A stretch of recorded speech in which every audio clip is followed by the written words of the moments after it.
Weng Weng was a Filipino actor who became a well-known figure in international cinema during the 1980s, thanks to appearances in films such as For Your Height Only and The Impossible Kid. Known for his small stature and unique screen presence, he carved out a career in action and comedy films that blended martial arts and slapstick humor.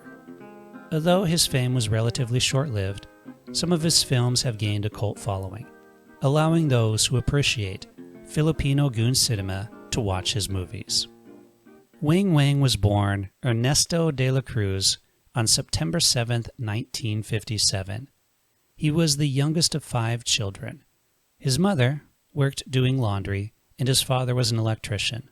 From birth, he faced physical challenges due to his primordial dwarfism, which left him standing at just 2 feet 9 inches tall as an adult. He was so small at birth that he was not expected to survive, and he spent the first 12 months of his life in a box incubator. Weng Weng's father died when he was young, leaving his mother to raise the family in poverty. Though his size made his childhood difficult, his mother supported him and encouraged him to live as normal a life as possible. He was considered a happy child, although quiet and introverted.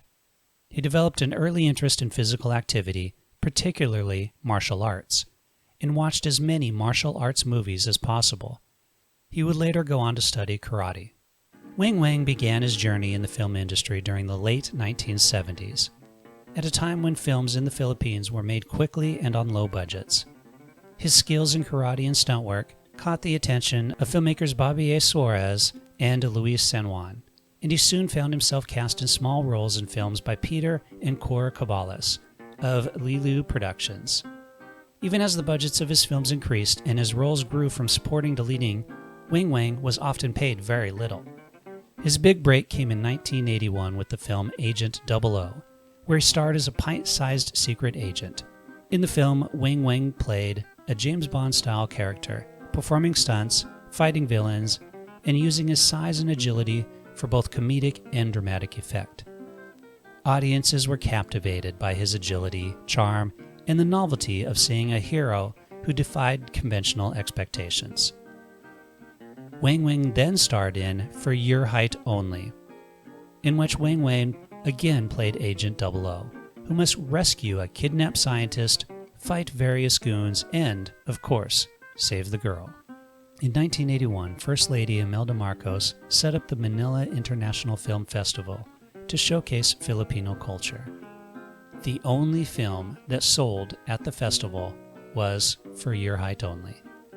The movie became a surprise success in the Philippines, which brought Weng Weng international recognition and introduced him to President Fernando Marcos and Imelda, with whom he became friends. Thanks to the success of For Your Height Only, he starred in the follow-up The Impossible Kid, which featured more stunts and action sequences than the first. Peter and Cora Cabales eventually separated, primarily due to Peter's infidelity, and Cora became a counselor. They disbanded Lilu Productions, taking the profits from Weng Weng's films, very little of which went to Weng Weng or anyone else involved in the productions. Without the support of the Cabales family, Weng Weng's career came to a swift end. There are a number of myths about Weng Weng, such as that he was a stand-up comic or listed in the Guinness Book of World Records as the shortest lead actor in a movie. However, Guinness has never formally recognized him in that category, and he was not a stand-up comic. There is also a story that he served as a secret agent. His small stature supposedly allowed him to sneak into places. President Ferdinand Marcos gave him a title as an agent, but it was in name only. He did not actually do any spy work. Or did he? Maybe we'll never know.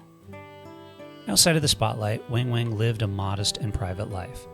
Although loved by everyone who met him, he was often described as lonely, with most of his connections being shallow. He found it difficult to form deep relationships due to his size. He never married and remained closely tied to his family. Despite his celebrity, he did not enjoy financial security and struggled once his career came to an end. Weng Weng suffered a stroke that partially paralyzed him, and he passed away at his family home on August 29, 1992, at the age of 34, due to complications from a heart attack brought on by his condition. Though his time in the spotlight was brief, Weng Weng has since been rediscovered by a new generation of film enthusiasts. Documentaries such as The Search for Weng Weng and various retrospectives have revisited his career, celebrating his unique contribution to cinema and the joy he brought to audiences, helping ensure that his legacy lives on.